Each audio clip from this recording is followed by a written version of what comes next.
Another reminder, every Wednesday is Fried Chicken Wednesday at West Commons. Faculty and staff can now get their own meal plans by visiting westga.edu/dinewest. Updates are available at dine_west on Instagram. Now look, we had a monster, I feel like every weekend at this point is a monster week in the NFL and in college football.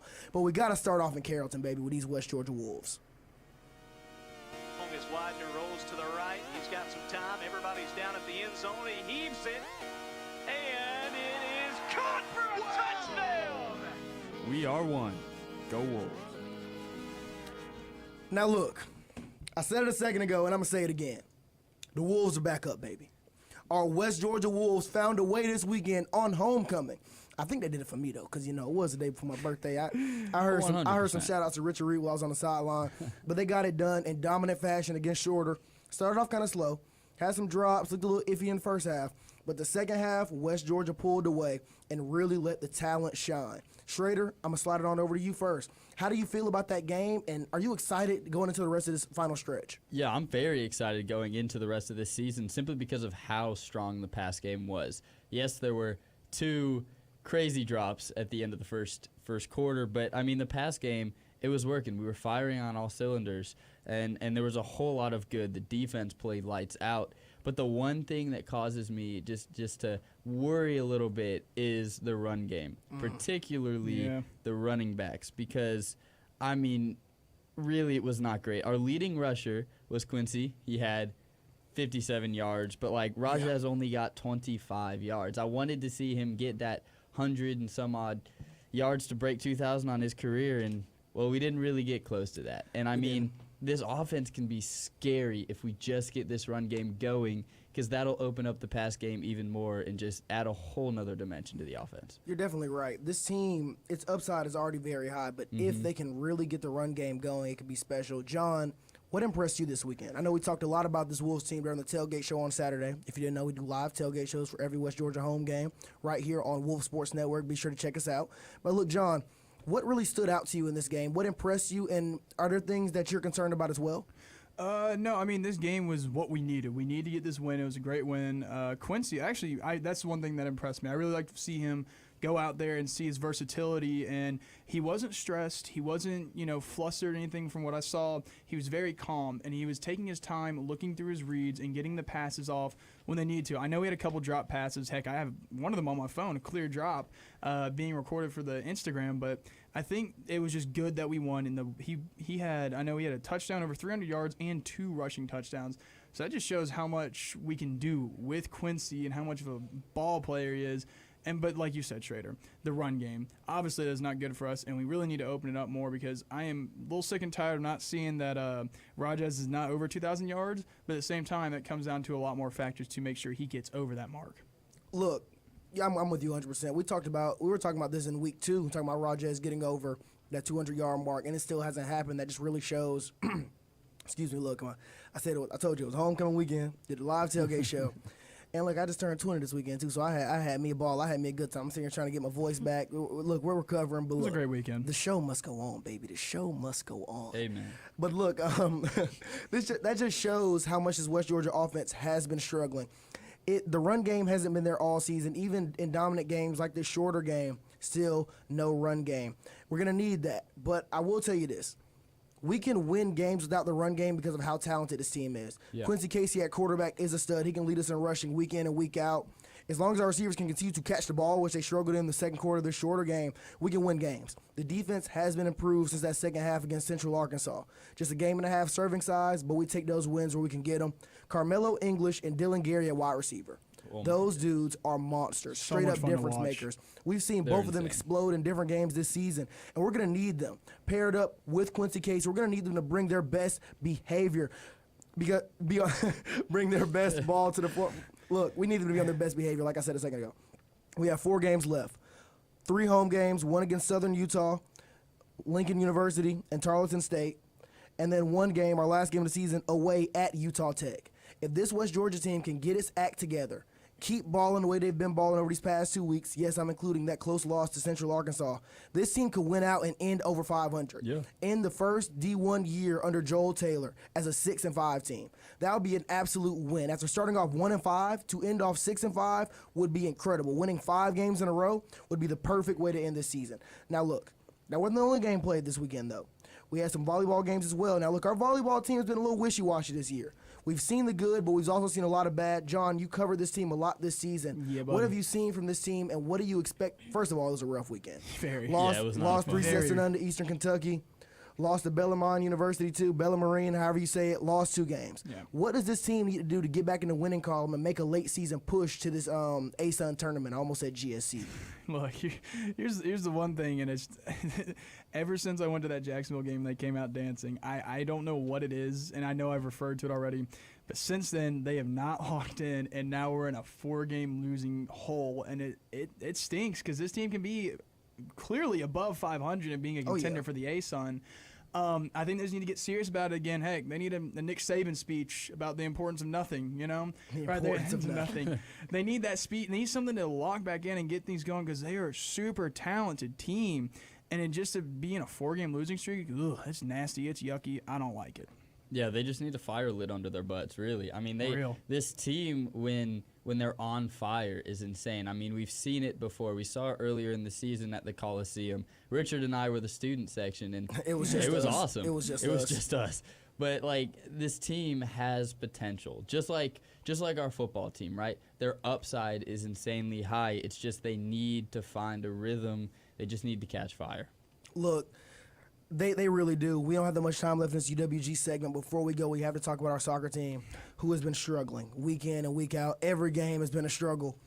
Look, I know this team is talented. We've got some girls on that team. Like I said, I'll get out there and recruit in the transfer portal myself. Hire me. I will be your recruiting coordinator. Now, look, it's gonna cost you a little. It's gonna cost you a pretty piece of change now. Like I'll take. I don't need too much, but like I need something to fill up my gas tank. You know, gas prices high right now. But I digress. We have one more game this weekend.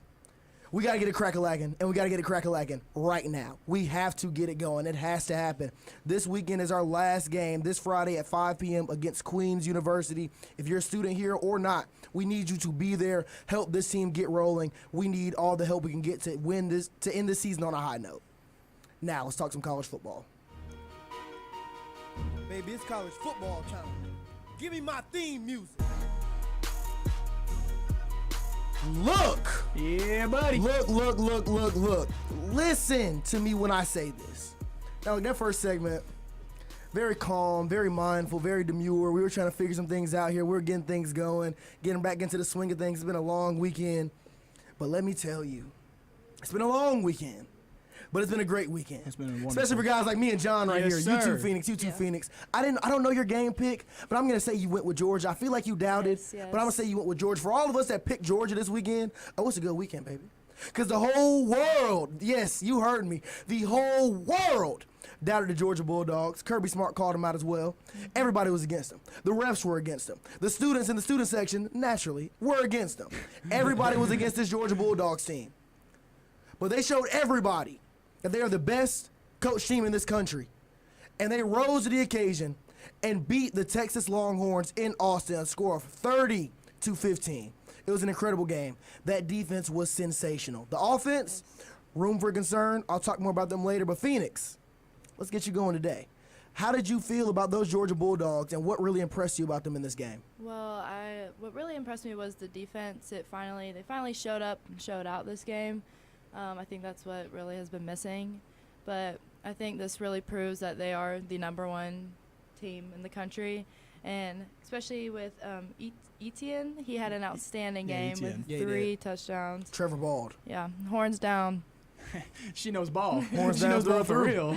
Now, Schrader, you doubted this Georgia team. I did. A 34-10 score You went on prediction. record saying was that this not my Texas score team prediction. looked like some Oh. of Kirby's best teams. Mm-hmm. What happened here? What did you notice in this game? The defense. Obviously, that defense did what I didn't think they would do, right? You said the key to Georgia winning this game was starting fast. They had to set the tone of the game. They couldn't allow Texas to do so, and this Georgia defense did that. And like you said, the offense outside of ETN big old question mark. That second half was kind of a question mark. It wasn't that great for Georgia, but they came out and they balled. Right? That defense, they showed that they're some dogs, and they played like a top team. I don't know if I'm ready to say they're the number one team yet because Oregon's balling. I mean, we've seen Oregon. They got some. I don't want to say dogs. They got some ducks up there too. But, They got some ducks. Ducks. it was a surprise. I thought Texas was going to win by 2 possessions because from what I'd seen prior, I mean, Texas just looked like the better team by miles. But They did. Georgia closed that gap. I don't know if they were speeding or what they had to do. They're pretty good at that up there in Athens. But You're wrong for that. I mean, You're wrong for that. Georgia proved that they're still one of the top dogs for sure. Look, I'm still soaking it in, still horns down. Next thing I put on my Instagram was horns down, and I love to see it. But I mean, you're not wrong with saying offense is questionable. But I was very, very happy to see the way the linemen played with the run game. It opened up. Trevor had a burst out game, but really the defense also what played a huge factor. It's nothing to skip over. And number 11, terrorizing Texas. You look up terroristic stuff, that's number 11 right there on the team. I'm telling you, he's flying in there, missile this, whatever. He's going crazy. Okay. Number 11 is that's Jalen Walker is his name. I was about to say, brother, Yeah, look, let's stop calling him a terrorist. His name is Jalen Walker, okay? Hey man, he's terrorizing out on the field. He was.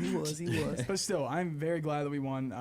I didn't have as much doubt as compared to the Bama game. I knew if we won, it was going to be a hard game, and heck, that's what we did. We even made him bench Quinn Ewers for Arch Manning, and then put Quinn Ewers back in, which shocked the crap out of me. So It happened, and I understand why they did. They were looking for a spark. They felt like they needed anything that could have helped, and it did. And you saw that picture of them on the they dropped a sidelines. goose egg in that first half, bro. They needed anything. They could needed get. anything. They would have threw me out there if I was on the roster. But look, it was a great game. Y'all already went over it. Georgia's defense rose to the occasion. Jalen Walker and Michael Williams put themselves right back at the top of people's draft boards. They looked incredible. Let me say this. I know all of you expected me to go in here and go on this crazy Georgia rant, why we're going to win the national championship, why this and this is going to happen because of that. But I'm just going to say this. I am extremely impressed with that defense. They are looking like one of Kirby's best defenses. I loved how they looked. The corners looked much improved. Open field tackling was great. The pass rush was sensational. Part of that is health. A lot of that is Glenn Schumann and Kirby Smart, the coaches on that coaching staff. But this offense has got to wake up. Yep. That was ridiculous. I remember watching in the second half when after Texas scored that touchdown on their first drive. I said, this game is over. I thought Texas was going to get their offense back going. They were going to come back, and the story was going to be how Kirby Smart and Georgia choked a 23-0 lead. I was with some friends watching the game out in Carrollton, and I said, look, this game is over. They are going to lose this game. But that defense kept them in it. They held on. But this offense cannot continue to produce like this in big games if they really want to win a national championship and give Kirby his third ring. Because the offense was atrocious. Trevor Etienne, yes, he had a good game, 87 yards, 3 touchdowns on the ground, but the passing game was terrible. Started off a game with 4 straight drops, and then after those drops, Carson Beck was just never back in it. Kirby in his postgame said Beck was never shaking, but he didn't look comfortable to me until that drive in the late third quarter. He threw 3 interceptions. Yes, one was because of a drop pass by Lawson Lucky, but it was a high ball. If that ball is accurate, it's not an interception, but it was inaccurate. Another interception on the second drive of the game. And third interception, he threw 3 interceptions, 2 of them in the first quarter. If that defense slips up even a little bit, Texas is right back in it, and it's a whole different ball game. Yeah. Carson Beck has got to be better. Georgia's wide receiver group has to be better. But the team looked amazing. The offensive line looked great. The defense was sensational. But if Georgia can find a way to continue to improve that defense, oh my goodness, if that defense can get better and better each week, that would be an insane story in its own. That'd be wild. I don't even know if they can get better, exactly. bro. Can you get any better? That if they can get better, it's one of the best defenses we've ever seen. Exactly. And imagine if this offense starts to improve as well. If you compare that amazing defense that can somehow improve with an offense that can actually produce and Carson Beck live up to the hype, this Georgia team might just be unstoppable. Now look, another big-time quarterback had another great game this past weekend. Cam Ward, who a lot of people picked to win the Heisman this year, myself included. He's right there in the thick of that Heisman race with Ashton Jeanty and Travis Hunter. They had an incredible game. 52-45 away in Louisville. It was sensational. It was a barn burner. Went down to the wire. John, scratch that. Schrader. Yeah, I'm going to kick you first. Smart decision. Our ACC homer here. What did you see about that game? What does Miami need to fix? And are they, without a doubt, the best team in the conference? Miami. A lot of questions at once. I'm sorry. Miami's got the best offense in the conference. I can tell you that. But their defense seems to be optional. I mean, it's bad. I know a Miami fan, and I was talking with him, and he's basically like, we're just going to play to the level of our opponent every week. I don't see this Miami team really going out there and blowing anybody out simply because their defense hasn't shown the ability to do that against Power 5 opponents. But I really like their offense. Cam Ward looks like he could take a nap in the pocket after he snaps the ball. He's so comfortable. It's unbelievable. He's insanely talented, and it's good because with a defense as bad as Miami's, you're going to need an offense that can just keep firing. And they're dropping 50, they're dropping 40 constantly. But there's going to have to be something to change on the defensive side of the ball if this Miami team wants to win the conference and go to the playoffs and make a run. Yeah, I mean, if they want to contend for a championship, then their defense is really going to have to get it together. They gave up 36 to Virginia Tech and 38 to Cal, and I think, things can be changed and they can get it together. Look, I just got a text on my phone from one of our callers, actually, Garrick Walker, who called in the other day. If you want to call in the Sports Pack, DM us on Instagram. We will get you in this week's show. We take repeat callers as well. Lil G, if you're interested in coming back, we'd love to have you. But he just sent me a text while Phoenix was talking and said Clemson's going to beat Miami. Oh, 100%. You agree with him? I do. I can see it. Even when you have a quarterback as cool, calm, and collected, I can't think of any more onomatopoeias to describe Cam Ward's game. But even with him playing like that, y'all would still take Clemson over them? I would. I think it's just because Clemson has a crazy solid defense. Yeah, Clemson's defense is miles ahead of any defense that Miami has played this season. Right. See, the main thing that's holding me up, because I understand that Clemson's defense is great, but I think when you have an offense as high-powered as Miami's, they're going to figure out ways to score. They're still going to put up points against Clemson the same way Georgia did. My main holdback with Clemson is, how good is their offense really?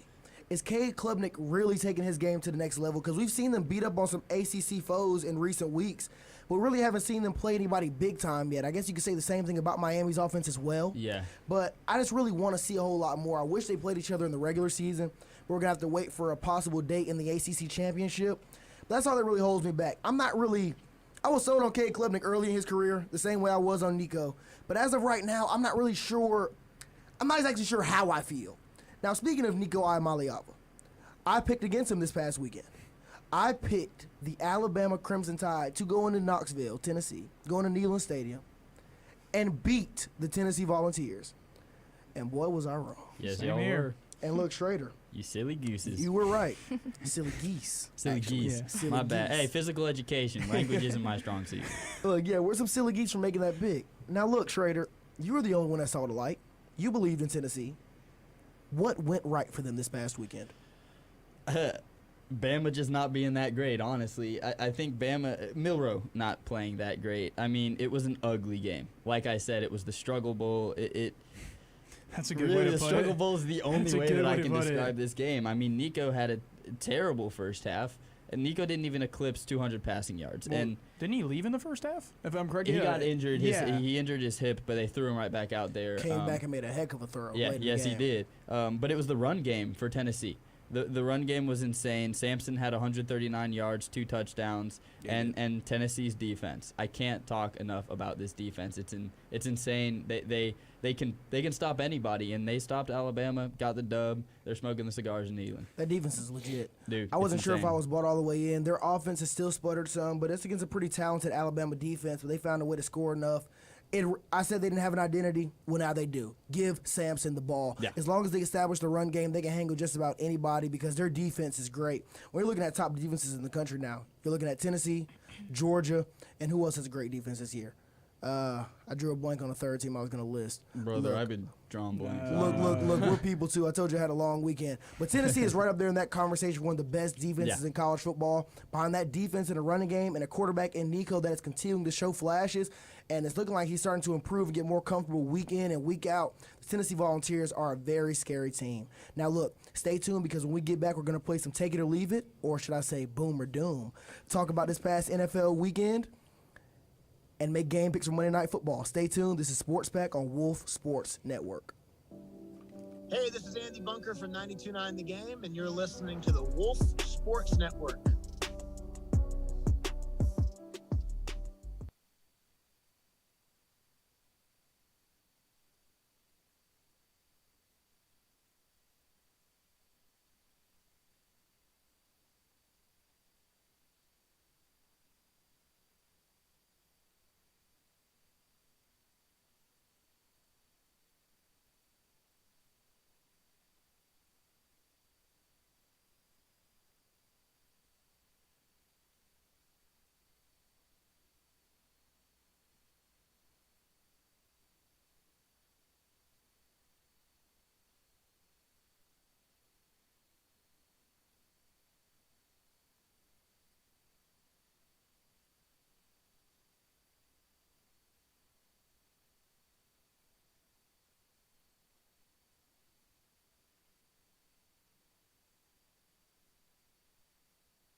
Real quick reminder for those of you listening on either YouTube or Twitch, here at Wolf Sports Network, we are indeed a radio station first. This little awkward pause that you're hearing isn't an awkward pause at all. We're taking a quick song break.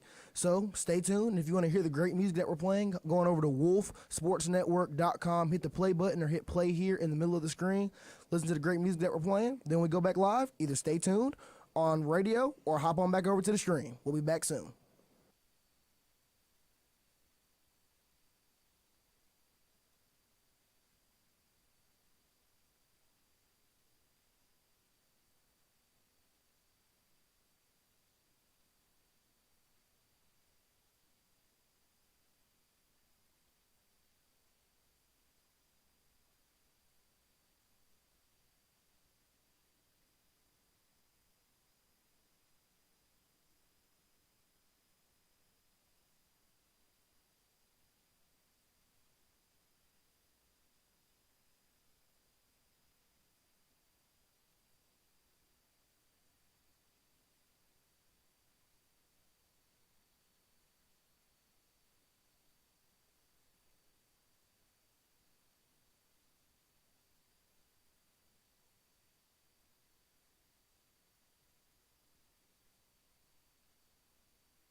You heard the man. It's time to play some Take It or Leave It. You know, look, y'all should know how this game works by now. I'm going to give you a sports take. You throw up a sign, take it or leave it. Might be changing up the name of this game very, very soon. So stay tuned, baby. We bring the boom around here. But look, our first question of the day. Also, welcome in my boy JT Good Money. Joining us once again. I told you we got a rotating chair for Carly right now. She's out and about doing who knows what. But look, we're going to hold down the fort while she's gone. Now look, our first question for Take It or Leave It. Ashton Jeanty will win the Heisman Trophy. Take it or leave it. We have 3 people taking it all around the board. So I'm going to mix it up. I'm just going to go ahead and leave it here. JT, I'm going to start with you first. Why is he winning the Heisman this year? Let me just tell you guys some stats. All right, so we're thinking it's between Travis Hunter and it's between Ashton Jeanty. Yeah. Let me just tell you some stats. All right, 6 games. 21 carries per game and 208 yards per game on the ground. Lord. I did the math so you guys don't have to. He's averaging a first down every single carry. Much appreciated. Math ain't my thing. 18 total touchdowns this season, 6 a game. 3 a game. And I think he might single-handedly bring Boise State to the playoffs this season. Well, if he does, they have a big-time game this Friday when they go to take on UNLV. That, Schrader, you were talking about before the show, that is possibly for a G5 playoff spot right there. Now, look, everybody around the board is picking Ashton Jeanty to win the Heisman. I left it just to play devil's advocate, but I fully expect him, if he keeps going how he's doing, he's going to win the Heisman Trophy. But when we look at other players around the country, you still have Travis Hunter. Yep. You still have Cam Ward. People are talking about Indiana's quarterback, Rourke, making his way into the Heisman conversation. Y'all don't see what other guys could you possibly see squeaking in and stealing that trophy from Jeanty? John? No, it's my argument would be Travis Hunter. That's the only other guy I see. I did not get too much tape on Travis Hunter and Jeanty this week. I'm not going to lie. Busy weekend. Travis Hunter was kind of limited. Well, yeah, absolutely was limited. But I'm just going to go back to the one stat I've never seen before. When you have key players of the game. Travis Hunter on offense as a wide receiver, Travis Hunter on defense as a DB. I've never seen that in my life. That shocked me so much, and that's why I still think it's there. I know he's limited, but still, just being that much of an impact player for both ways, and for that to come up as a graphic, yeah, that means you're pretty dang serious. So it's a very good question to say Travis Hunter could win the Heisman. Schrader, do you see anybody else getting in this conversation and winning it? I mean, there's Cam Ward, but really I see it's Travis Hunter, Ashton Genty right now. And, like, Hunter's amazing. What he's doing on both sides of the ball, we've never really seen. But with Genty, man, it's just we haven't seen this level of play since Barry Sanders. Yep. And that season is written in history books. And he's on pace to break all Barry Sanders records this year. That's the crazy thing. I mean, he's averaging 10 yards a carry. That's a first down every time you give this kid the ball. That's something I don't think we've really ever seen. It's big time. Big time. In the end of the day, he's going to be in New York no matter what. No matter how this season ends for Boise State, 100%, he's going to be in New York City on that stage in some way, shape, or form. Now, look, next take. The Yankees win the World Series. Now, we got a box office World Series. We got the New York Yankees and the L.A. Dodgers playing in the World Series. Coast to coast. That's as big as it gets. Yankees win the World Series, take it or leave it. John's leaving it. JT and Schrader are taking it. John, why are you leaving it? I just don't want to see the Yankees win. I don't like it. I'd much rather see our boy Freddie Freeman over there with the Dodgers win it. But this is a World Series I don't care much about. I just want Dodgers to win. Yeah, I mean, for me, I hate this World Series, man. Don't we all? Like, these are just the two teams that pay to win going in there, and my issue with the Dodgers is that they've relied on their bullpen throughout the postseason. Their starters have not played great ball. Their bats have been great, but this Yankees team, man, if your starters can't do well, they're going to send these balls 450 feet just out of the park. And I think the firepower on the Yankees offense is going to be too much for the starters of the Dodgers to really be able to handle. I completely agree with that. So I'm a Yankee myself, but even if I wasn't, I'd still have to take the Yankees in this World Series. Wait, since when were you a Yankees fan? I did not know that. He's from no, I understand that, but I just don't ever hear him saying that. I mean, but, he's a Everything Bills New York, fan. man. Everything New York. Hey, when they're in the World Series, he's a Yankees fan. When I tell you, I was screaming so loud when Juan Soto smacked that 3-run home run to send him to the World Series. Yeah. Dude, I probably woke up my entire dorm. I had a scream of agony. I wanted the Guardians to win. I'm so excited for this matchup, Ohtani versus Judge. The Yankees have a better roster on paper, and I think this season would just be a failure if they don't get it done here. Man, that's box office. This is going to be a big-time World Series. I know for a fact I'll be watching. I'm excited to see how this goes. Now, look, our last take-it-or-leave-it question of the day. Indiana will win the Big Ten. If you don't know, the Indiana Hoosiers are 7-0, been dominant, just beat Nebraska 56-7, looking like one of the better teams in the country right now, currently ranked 13th overall. The Indiana Hoosiers will win the Big Ten and represent them in the college football playoff. Take it or leave it. We got people leaving it all around the board, myself included. Schrader, your face just screams no. If not them, who? I mean, there's If Oregon. not the Hoosiers, then who? There's Oregon, there's Ohio State, there's Penn State. This Big Ten, it's stacked. I mean, like, hey, put Indiana in the ACC, they're going to the playoff. Yeah, they'll win. 100%. Like, that kind of stuff. But the Big Ten's just too deep. I mean, I could see Oregon, Ohio State playing in the Big Ten championship, having that rematch. But there's also Penn State. I feel like nobody's really talking about Penn State, and they look pretty good, and they got a big matchup in 2 weeks against Ohio State. But Indiana's gonna have to win out, obviously, to go to the Big Ten championship. I just don't see it happening. I completely agree. There's so many good teams in that conference that you can't just say Indiana has it at all. The conference is stacked. Indiana has a very workable schedule. Coming up, they have Washington, Michigan State, Michigan. Then they go on the road to Ohio State on November 23rd, ending off in Purdue. It's interesting. I really like this team, of course. I mean, I have family on the team. I enjoy watching this team. They're very exciting. They can score. Their defense has been sensational. The running game has been very good. Quarterback play, wide receiver room has been great. This team has not trailed the entire season. That's wild. But just like I said, their schedule is so workable, you really don't know how good this team is. We thought Nebraska would be their first real test. They disposed of Nebraska. They beat them half to death. They killed Nebraska. So it's like We know Nebraska's a very talented team, and we obviously see Indiana is, but how good are they really? That's why they haven't cracked the top 10, even though they're an undefeated team, because we really can't tell. Their strength of schedule is so weak. So if they remain undefeated, if they beat Washington, beat Michigan State and Michigan, on the road in Columbus on November 23rd, College Game Day will have to be there if they're still undefeated. Because that's really going to show us how good this Indiana team is. Because they're going to be going up against one of the best teams in the country. Very solid defense, sensational offense, wide receiver room off the charts. That's going to be a box office game.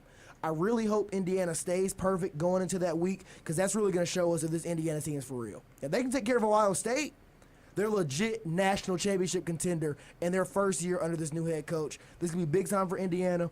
Still have a lot to prove, but I'm starting to believe a little bit. I was still a little on the fence, but after watching what they just did against Nebraska, I'm starting to buy up stock. If you haven't now, buy some Indiana stock. You might need to sell it a little bit. But I mean, they win. Look it up. Yeah, look, he's a bona fide winner. Look him up. Google him. He is a winner. Now, let's talk some NFL. In the NFL, only one thing matters. Chasing a dynasty. Holy guacamole. We had a crazy weekend this NFL weekend. I like me some guac. We had great Sounds games. so good right now. We had great games. You know what's funny? I actually don't like guacamole. I don't either. Wait, what? I gotta agree with you. Have you ever tried it? I have. I'm not a big fan of it. So Chips and you're leaving salsa that. You're over leaving that all guacamole. day. See, that's the thing. Like I've never tried it. I just can't get past it. It looks like baby poop. I just can't. I can't do it. What am I hearing? out of your Guacamole mouth? looks like mushy baby doo doo. It just does. what? And I'm not gonna Okay. try it. Would you? All Would you eat baby poop? What? No. See, so why would I eat Why guacamole? How is Why you guacamole? Look, man, it's one and the same. But we had some great games. Packers, Texans. Vikings, Lions. Not Eagles, Giants. But they were good games all. They were good games this weekend. The Falcons disappointed. We're getting to that soon. But let's start off with the Lions going on the road to take on the undefeated Minnesota Vikings and giving them their first loss of the season. It was a thriller all the way through. The Lions had two separate 11-point leads and lost both of them and still found a way to win this. Now, John, Yes, sir. I know you love this Lions team. I sure do. After seeing them beat the Vikings 31-29 this weekend, do you think they should be the flat-out Super Bowl favorites? Flat out Super Bowl favorites? Yes. Yeah, you know what? I can see it. I'm not gonna agree with that 100%. I'll sound like a 50-50 split on it. I went back and watched the highlights this morning, and you see a very competitive offense through Dan Campbell and what he does. And you saw their pass game go crazy. The run game also went crazy as well. And they ended up taking down that, Flores defense. Actually, I was a little scared because you mentioned they had two 11-point leads, and I thought for a second my curse was going to get them, but they broke the curse. So I would say with the way they're playing, obviously you're down huge without Aiden Hutchinson on the defensive side, but it seems like they've been figuring out how to, obviously work around that. And I'd say just from the way they're playing, yeah, they're definitely a Super Bowl favorite. I completely agree with that. It was a great game this weekend. Very evenly matched between both teams. I think the two powerhouses of the NFC, no doubt. Are we still doubting Sam Darnold? Yes. Nah, I'm bought in. I am a little bit. I think bought he in. is very clearly at least a top 10 quarterback this season. John, you said you're still doubting him? Wait, hold on. Like we're going to get back to you, JT. 'Cause I just Like- realized what he said. You're still doubting. Like an 80-20 split. 80-20 split. 80-20 split. 80% you're still doubting him. No. Flip it. What's holding you back? I don't know. I think when it comes to later in the season, I don't know if his form. I feel like his form might fall off. 22 for 27, 259 yards, I see one it. touchdown and a pick against this Lions defense. You're still doubting? Yeah, just something there has been. I don't know. Something doesn't sit with me right. How but much more does he have to That prove? might be the guac. It could be the Yeah, guac. he's eating too much guac. He's Man. ate too much guac. It's getting to him. I don't know. Something just doesn't sit right, and when that point comes, if he proves it wrong and shows out everything to me, then he does. So. He's still buzzing from homecoming. Trader, you bought in? Yeah, I think Sam Darnold is out of Carolina and New York. I mean, he was in two terrible situations. So I think putting him in a situation with Kevin O'Connell as a head coach, Kevin O'Connell could make me an all-pro quarterback. Hold on. But, Light bulb. So Sam Darnold's balling. yeah. Earlier this season, they brought him in. Well, really at the end of last season. In the offseason, they brought him in as a bridge quarterback for one J.J. McCarthy from University of Michigan. Now what do you do with J.J. McCarthy? Exactly. It's still really early, but what do you do at this point? You have Sam Darnold taking this team to what a lot of people think could be a possible NFC championship, maybe a Super Bowl berth with that offense and that dynamic Brian Flores-led defense. What do you do with J.J. McCarthy? Do you move on from Sam Darnold? Do you push forward with J.J. McCarthy? If you are the Any of you, whoever wants to take a stab at this. Develop 'em. If you're the GM for the Vikings, what are you going to do? I'm developing him.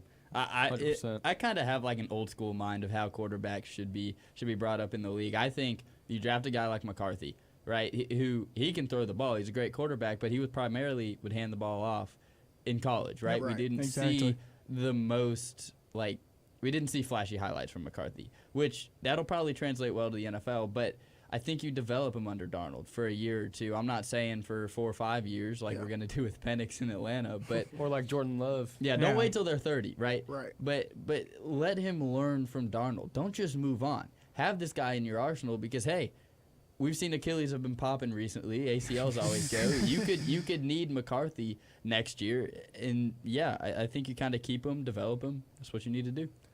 Now, look, you brought up Michael Penix a second ago. We got to talk about the Atlanta Falcons. No, we don't. Brother. Let's talk. We have no choice.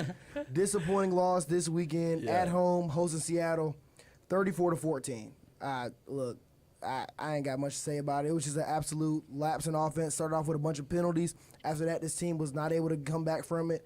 Seattle got back rolling this game, looked pretty impressive, running the ball, throwing the ball with DK Metcalf. He looked dang impressive, dude. He's week to week right now with the MCL sprain, but DK looked great. Kenneth Walker looked really good. It's almost like that Ryan Grubb.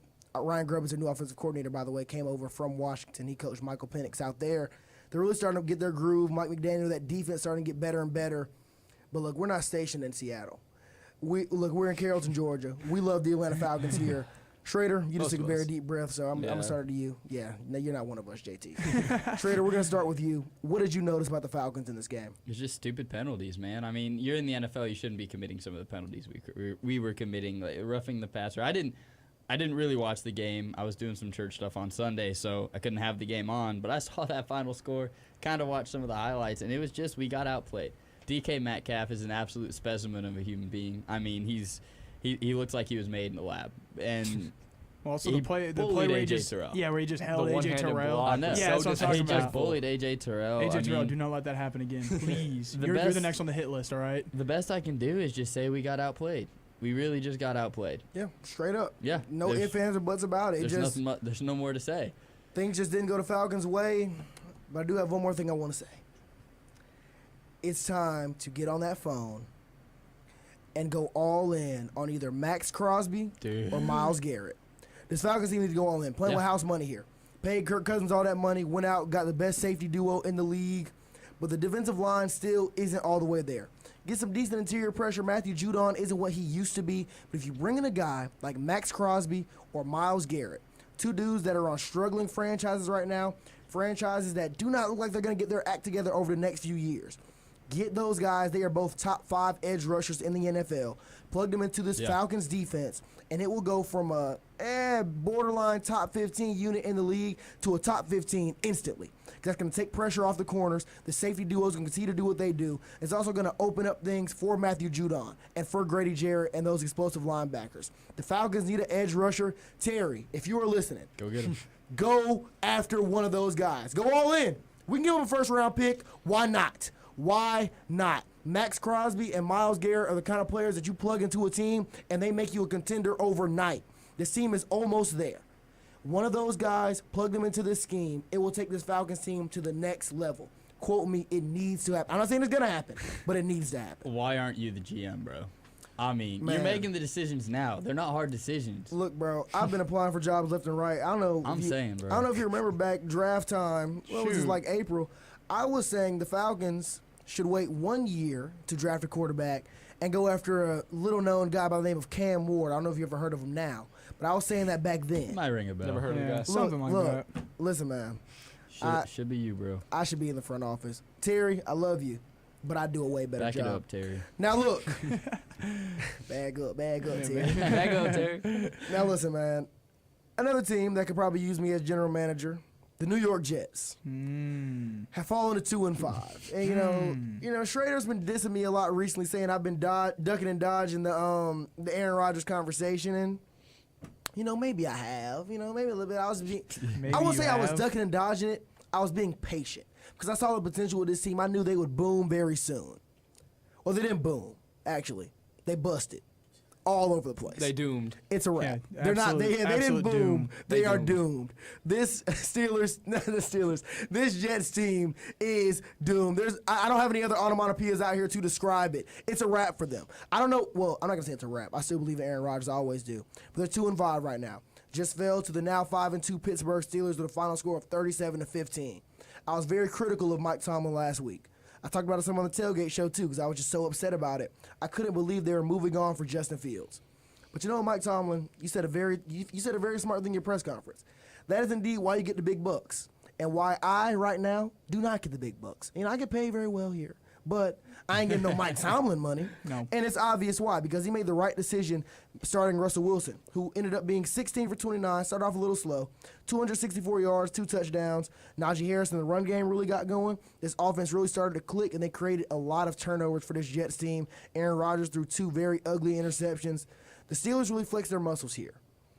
But, John, Yeah, buddy. we're going to start with you first, man. Okay. What's the problem with this Jets team, and can they get back on track, or is it a wrap? If they get back on track, they got a lot to do for the rest of this season. I was actually just wondering that same thing. What do you do if you're the Jets front office right now? And I don't know what you can do. Do I have an exact answer? No, not really. I know there's, if I'm correct, their offensive line is not playing the greatest. The Jets. That's one thing right there. You do got to work on your offensive line, and I think that's one problem right there. But I can't give you a whole detailed paragraph and all this stuff on the Jets. It's not looking good. If they're gonna make playoffs, like we're just saying, you got a lot to do this season, and I don't know where it starts right now. Now, JT, you're a Bills fan, so you know a lot about this Buffalo Bills team, about this New York Jets team, because they're in the same conference, the AFC East. Do you think it's a wrap for this team? Yeah, Think I it's do. over? Unless they can make a big trade for an offensive lineman, because as long as you get, I know they picked up Devontae, but if you can't get an offensive line to help Aaron Rodgers get the ball out, then you're not making it anywhere. Exactly. Can't get the ball to the receivers if the quarterback has no time. Exactly. Yeah, I look at this Jets team, and I just feel like their owner. I mean, first of all, the issues start from the owner, and they go all the way down to what's going on the Deep-rooted field. It's problem. not just what's on the field; it's a whole organizational problem. But I see the team, and I just feel like the owner watched a YouTube documentary of Brady and the Buccaneers and said, "I want to do that." And this has just been a failed experiment. I mean, not saying Aaron Rodgers is bad, but just going out there and getting a bunch of guys that are good at football doesn't necessarily mean your team is going to be that great. It needs to be a unit. These guys need to have chemistry. And I feel like they're just like trying to put Band-Aids over these holes, and it's not working well. And I mean, would I say that, yeah, I think it's over for him, bro. I'm not going to lie. That's all I got. Yeah, man. Look, there's 13 holes in the ship right now, and we got one guy, 10 fingers on each of the holes, but there's still 2 going on. Like, we can't – I didn't like that analogy. Like, I like what you said. We're putting Band-Aids on bullet holes here, man. Yeah. It's not gelling. Earlier at the beginning of the game against the Steelers, it looked like it was clicking. I looked at my dad. I was like, look, this might have been what was needed. I didn't think the Devontae Adams trade was just going to fix everything on that team. But in the first half, I was like, you know what? It's starting to click. They're looking very comfortable. Then the Steelers got comfortable. And right after that, it was over. They were shut out the rest of the ball game. The Steelers ran away with it, beat them like they stole some. Russell Wilson looked back like vintage Rush. He was getting his swagger back, throwing that moon ball to George Pickens. 5 catches, 111 yards, and a touchdown. Yep. The Steelers look legit. And with that defense led by T.J. Watt, they are indeed legit. With Russell Wilson, if he keeps playing like that against a not too shabby Jets defense, that's a borderline top 10 defense in the NFL, and they look like that against them. Watch out for the Pittsburgh Steelers, because they're right there in this Hey, conversation. Steelers country. Let's ride. Yeah, we got a happy Willoughby Ray here in Carrollton, bro. I don't want to talk to Brendan right now. Brendan is unbearable right now. Like he's a little quieter because Ask him Alabama about lost. his tide right now. Yeah, he doesn't like talking about Alabama right now, but he's all in on the Steelers and the Heat are about to start playing. He's back with that. Alabama basketball's looking up as well. Oh, I forgot they're good, too. Brendan finds ways to be insufferable. Don't you forget that. I wish he was more like Gianna. You know, like Gianna was an Alabama fan, but didn't nobody even know she was an Alabama fan. I knew because Alabama fans make me sick to my stomach, so I picked up on it after a while. You figured it out. No offense, Gianna, we love you, but you're a humble Alabama fan, so I can respect it. Brendan, he don't know how to win, man. You see, like, I ain't been rubbing Georgia in everybody's face. I could, but I haven't been, you know. But anyway, that's a conversation for another day. Now, look, we're going to take a quick song break, but stay tuned because we're going to get into this Monday Night Football doubleheader. This is Sports Pack on the Wolf Sports Network. Hey, guys, this is Bobby Butler, and you're listening to Sports Pack only on the Wolf Sports.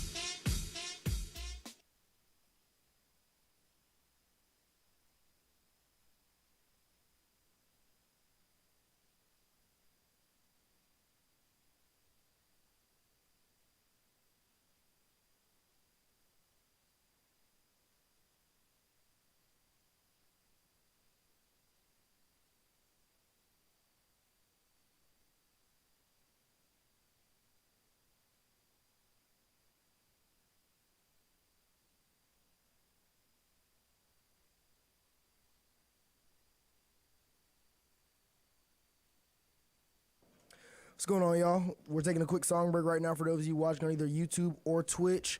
So if you want to listen to the great music that we're playing, go to wolfsportsnetwork.com, hit the play button at the top of the screen, or play here in the middle of the screen. Share the great music that we're playing. But I do see there's a lot of conversation going on here in the live chat. We got John Howley, who's sitting to my left, talking about horns down. 4 DBs down for the Jets. I see Garrett Walker Jr. Yeah, it's rough for the Jets right now. Max Crosby is more realistic, or at least Zadarius Smith. Nolan Johnson says he can see either Max Crosby or Zadarius Smith going to the Atlanta Falcons. What do y'all think about that? I think that'd be perfect. I'd take either one. Maybe not Myles Garrett, but if we can get Max Crosby or Zadarius Smith, anything will help this Falcons team. I feel like Max Crosby fits the Atlanta persona, right? Like, Yeah. I don't know. I just feel like he would love it here, and he's a dog, bro. He is a dog. I mean, I'd be cool with Max Crosby. I'm not gonna lie. Heck, Shoot, I'd be after what he cool said with to any Bo of them. Nix, Just though, get us one. Do the what he Falcons said to have the Bo money Nix for was that? funny. We can find some money. I can find donate. some I can money? donate a couple dollars. You know, I said I get paid pretty decent here. I can donate a couple dollars for it. You Man, just get the hands dirty again. Well, Come on. look, I'll give him a high five. know, look, I think I got a bag of Skittles in my pocket. I can make You something. got M&M's, that's for sure. Max Crosby just wants. I do have M&M's, but Max Crosby just wants to win. He sees this team is better than their Raiders team. He's looking for any outlet here. I mean, I'm sure Max Crosby be happy to be in Atlanta. Just look at him. He looks like the type of guy I want to be in Atlanta. Yeah. Look at Max Crosby. Let's be real here. I've seen a million Max Crosbys He'd around have the time Atlanta. of his life here. Dude. I mean, he's in Vegas now. I feel like that's the only other place you'd want to be. Yeah, you know, Nah. Vegas is one thing, but I feel like in Atlanta, you know, he could really find something he like here in Atlanta. You know what I mean? Like, you know, Max Crosby he'd find the one for him in Atlanta. Let's just say that for now. Stay tuned. We'll be back in a second.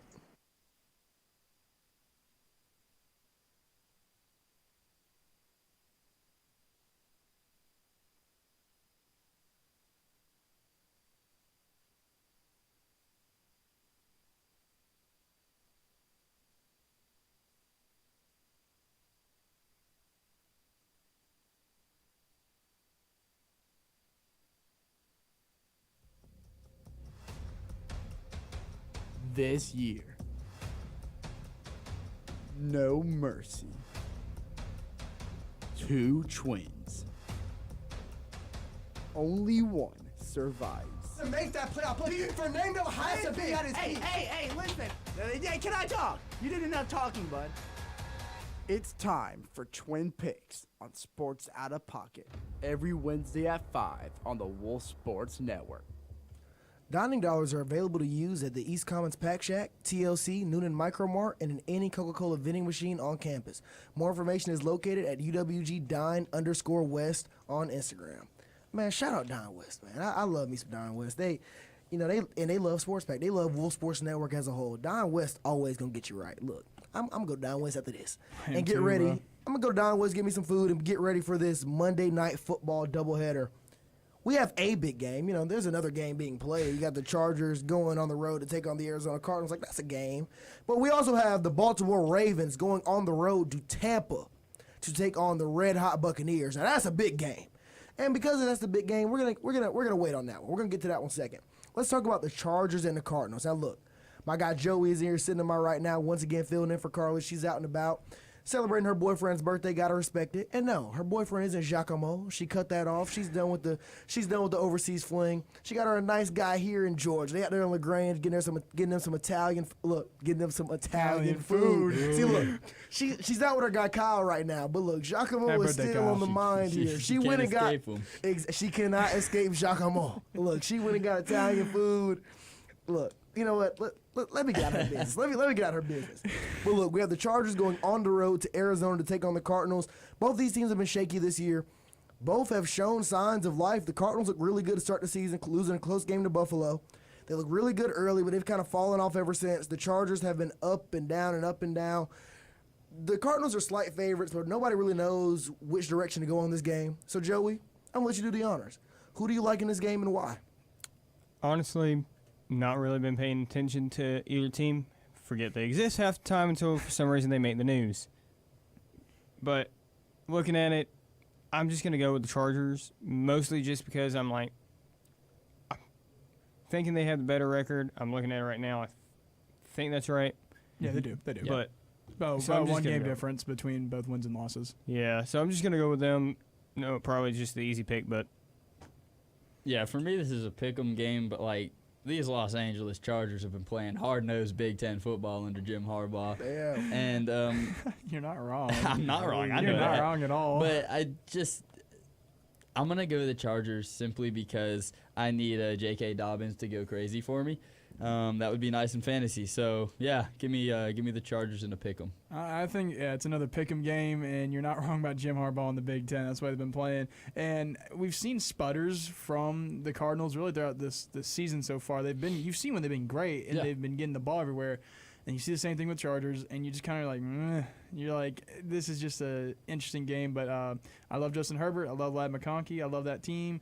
So let's get Chargers by 3. See, I'm going to mix it up here. All three of y'all going with the Chargers. I'm going with the Cardinals here. Now, the Chargers have been impressive, playing some Big Ten football. They love to run the ball. J.K. Dobbins really revived his career out there in L.A. But when I look at this Cardinals team, I still believe. Yeah. I still believe in Kyler Murray. He can ball out. He's a baller. They just don't have all the pieces that they need out there. They have Marvin Harrison Jr. He's been a little wishy-washy this season. He's been solid, but not great. This is a team that looks like they're still on the brink. They're still trying to figure out. They're going to be good in a couple of years. Yeah, exactly. They're going to be really good in a couple of years.